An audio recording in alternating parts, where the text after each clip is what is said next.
उत्तर प्रदेश में हो रहे उपचुनाव के लिहाज से देखें तो आज की रात कत्ल की रात है। आज की रात कईयों के लिए बहुत भारी रात है और खास करके मैनपुरी वालों के लिए तो ये रात बिल्कुल बेचैनी भरी रात है। आज हम आपको बताने जा रहे हैं कि तीनों उपचुनाव में जो दोनों कैंप हैं, समाजवादी पार्टी, बीजेपी और आरएलडी के कैंप में क्या स्थिति है। पहले हम आपको मैनपुरी समझाएंगे, नेताओं की मनस्थिति बताएंगे, उसके बाद आपको रामपुर का हाल बताएंगे और फिर आखिर में खतौली, यानी कि क्या है दावे और किस तरीके की सोच मनस्थिति इस वक्त अलग अलग कैंपों में है। नमस्कार, मैं हूं कुमार अभिषेक, आप देख रहे हैं यूपी तक। हम हाजिर अपना न्यूज शो आज का यूपी लेकर। तो कल सुबह उपचुनाव की मतगणना शुरू हो जाएगी। सुबह 8 बजे ये मतगणना शुरू होगी और 8:30 9 बजते बजते रुझान आने लगेंगे और रुझान धीरे धीरे पुख्ता होने लगेंगे। लेकिन मैनपुरी, जो कि समाजवादी पार्टी के घर की सीट है, पॉकेट की सीट है, गढ़ की सीट है, वहां भी समाजवादी पार्टी एकदम से 100% कॉन्फिडेंट नहीं है। नेताओं से बात करिए तो 50,000 से लेकर 1.5-2 लाख तक के लीड की बात कर रहे हैं। यानी कि समाजवादी पार्टी में जो शीर्ष नेता हैं, उनके इर्द गिर्द जो लोग मौजूद हैं, उनकी माने तो वो मैनपुरी जीत रहे हैं और ये लीड 50,000 से लेकर 1.5 से 2 लाख तक की लीड हो सकती है। अलग अलग नेताओं के ये दावे हैं और हम आपको नाम नहीं बता सकते, लेकिन 50,000 की लीड बताने वाले भी कम से कम इसे लेकर पूरी तरीके से श्योर नहीं है कि ये लीड बढ़कर 2 लाख चली जाएगी, 1.5 लाख चली जाएगी। सबों को लग रहा है कि जीत जाएंगे, हो सकता है किसी तरीके से जीत जाएं। यानी कि समाजवादी पार्टी के कैंप में भी एक हल्की घबराहट सी दिखाई दे रही है, एक बेचैनी दिखाई दे रही है, क्योंकि वोटर्स ने बहुत साइलेंट होकर वोट किया है।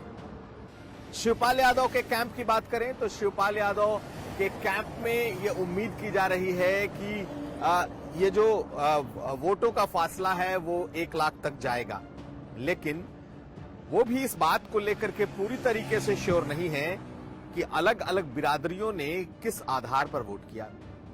शिवपाल यादव का कैंप इसे लेकर जरूर आश्वस्त है कि उनके जो अपने बूथ थे, यानी कि जो सबसे मजबूत बूथ थे, जहां 80-80% वोटिंग होती रही है, वहां उन लोगों ने अपने काम के तमाम वोट गिरवा लिए हैं। यानी कि उन्हें उम्मीद है कि अगर जो करहल और करहल के आसपास जो 10 किलोमीटर का दायरा है, उसमें समाजवादी पार्टी ने बहुत अच्छा प्रदर्शन किया है, लेकिन सिर्फ उससे नहीं होगा। दूसरी तरफ बीजेपी ने भी अपना बूथ मैनेजमेंट बहुत बढ़िया करके रखा हुआ है और मैनपुरी में डर यही है कि दूसरी बिरादरियों के वोट को लेकर सिर्फ कयासबाजी हो रही है कि उन्होंने सपा को वोट दिया है या इस बार उन्होंने बीजेपी को वोट दे दिया है। तो कैंप में घबराहट, थोड़ी बेचैनी दिखाई दे रही है। दूसरी तरफ बीजेपी के कैंप में भी पूरी तरीके से निश्चिंतता नहीं है। बीजेपी को लग रहा है कि इस बार वो ये सीट जीत सकती है, लेकिन कोई खुलकर ये कहने को तैयार नहीं है कि वो मैनपुरी जीत रहे हैं। नेताओं के दावे अलग हैं, लेकिन जब आप संगठन में और उन नेताओं से बात करें जिन लोगों ने चुनाव में बहुत मेहनत की है, वो भी पूरी तरीके से अपनी जीत को लेकर आश्वस्त नहीं है, लेकिन वो इसे लेकर जरूर आश्वस्त हैं कि इस बार बहुत जबरदस्त लड़ाई है और ये जीत उनकी भी हो सकती है। उनका मानना है कि अगर बीजेपी जीतती है तो ये 25,000 से लेकर 40,000 तक के वोट के लीड से बीजेपी जीत सकती है, लेकिन समाजवादी पार्टी का मानना है कि 50,000 से ये 1 लाख 1.5 लाख तक की ये लीड हो सकती है। वैसे आपको बता दें कि मुलायम सिंह ने जब इस चुनाव को जीता था, मायावती के साथ रहते तो महज 92 या 94 हजार की उनकी लीड थी। ऐसे में ये मामला बेहद टाइट है और नेताओं के लिए आज की रात सचमुच बेचैनी भरी रात है। अब हम आपको बताएंगे आगे रामपुर का क्या है हाल।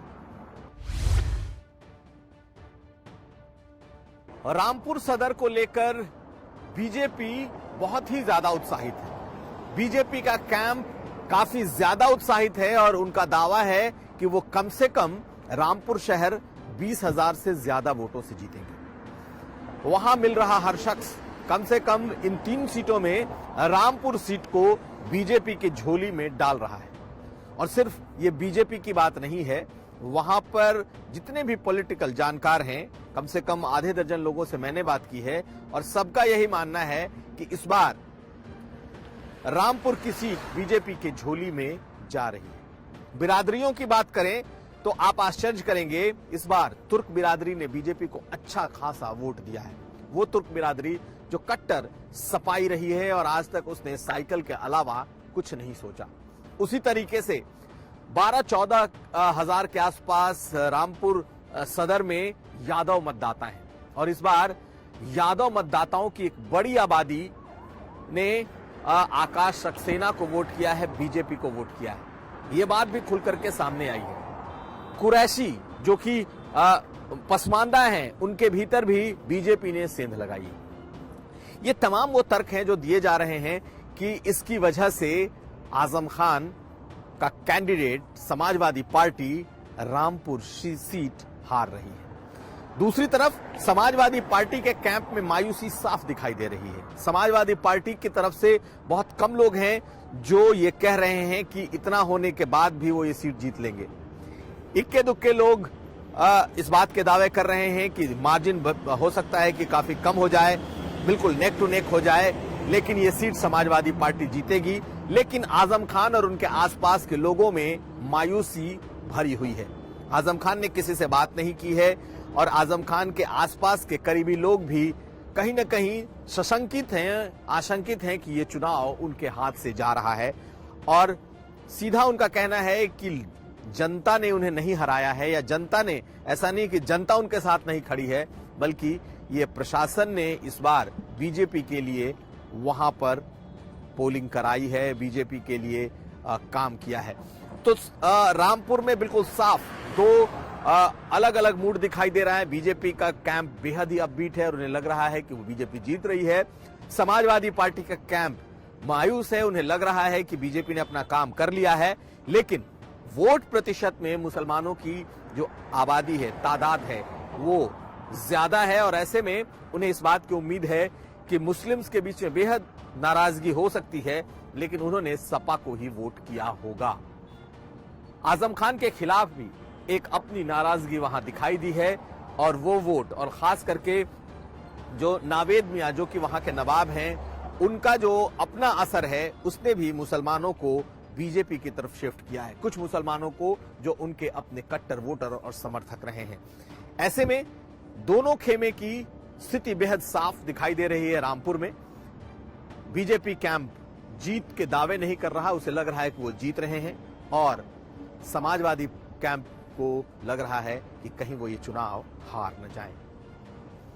अब हम आपको बताएंगे खतौली में क्या है दोनों कैंप का मूड। तीसरी सीट है खतौली। मुजफ्फरनगर की खतौली वो सीट है जो बीजेपी के विधायक के सजायाफ्ता होने के बाद खाली हुई है और उनकी ही पत्नी राजकुमारी सैनी वहां से चुनाव लड़ रही हैं। समाजवादी पार्टी गठबंधन यानी कि आरएलडी के तरफ से मदन भैया जो कि गुजर बिरादरी से आते हैं, उन्हें आरएलडी ने अपना कैंडिडेट बनाया था और अब वोटिंग होने के बाद दोनों कैंप की स्थिति यह है कि दोनों कैंप एक साथ दावे कर रहे हैं कि वो चुनाव जीत रहे हैं। आरएलडी के कैंप में खुशी ज्यादा दिखाई दे रही है और आरएलडी को लग रहा है कि इस बार जो समीकरण उन्होंने साधा था वो समीकरण सध गया है। यानी कि जाट, गुजर, मुसलमान और दलित ये उनके साथ खड़े हो गए हैं। ऐसे में इस बार उनकी ये जीत पक्की है। आरएलडी के लोग बड़े बड़े दावे भी करने शुरू कर रहे हैं कि उनकी जीत कम से कम 20,000 से कम से नहीं होगी और 20,000 के ऊपर ये लीड जा सकती है। और उसकी वजह यह है कि उनका मानना है कि जाटों का सबसे बड़ा तबका यानी कि जाटों में 70% के आसपास आरएलडी को वोट मिला है। ये जो आरएलडी कैंप है उसका दावा है। इसके बाद गुर्जर का 70 से 80% का उनका दावा है कि 70 से 80% गुर्जरों ने वोट आरएलडी को किया है। दलितों का 60 से 70% का दावा है कि दलितों में चंद्रशेखर की बड़ी पकड़ और पहुंच है और इस बार चंद्रशेखर का जो कार्ड है वो काम आया है, इसलिए दलितों की एक बड़ी आबादी ने इस बार मायावती को छोड़ करके और मायावती के नहीं रहने पर अब चंद्रशेखर को अपना नेता माना है और उन्होंने आरएलडी को वोट किया है, ऐसा उनका दावा है। और मुसलमानों की बात करें तो मुसलमानों का पूरा वोट उन्हें मिला है।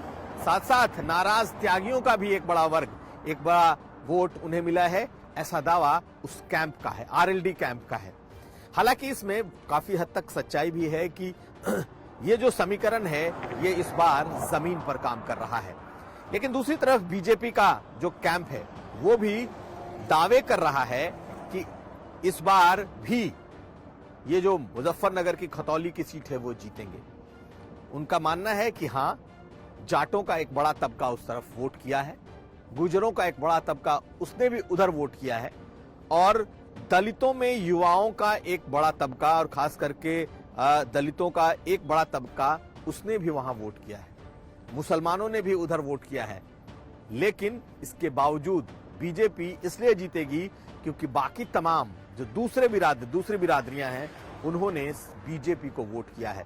उनका मानना है कि जो जीत है वो 10,000 के आसपास होगी, यानी कि 8 से 12,000 का दावा बीजेपी को जो लोग नजदीक से वहां देख रहे हैं, समझ रहे हैं, उनका मानना है कि 16,000 की लीड कम होगी लेकिन जीत 8,000 के आसपास रहेगी। उधर आरएलडी ने एक तरीके से मान लिया है कि उनकी जीत 16,000 के ऊपर 20,000 के आसपास जाएगी। तो ये दोनों कैंपों के दावे, दोनों कैंपों के भीतर की जो मनस्थिति है, कल गिनती के पहले किस तरीके का मिजाज दोनों कैंप में है, हमने आपको बताने की कोशिश की। लेकिन दिल थाम कर बैठिए, क्योंकि गुजरात और हिमाचल प्रदेश के चुनाव के साथ साथ उत्तर प्रदेश का ये उपचुनाव भी बेहद रोमांचक है और ये चुनाव के जो नतीजे हैं वो भावी रणनीति को, भावी राजनीति को भी उत्तर प्रदेश में तय करने जा रहे हैं। तो ये था आज का यूपी। हम फिर हाजिर होंगे, तब तक आप देखते रहिए यूपी तक।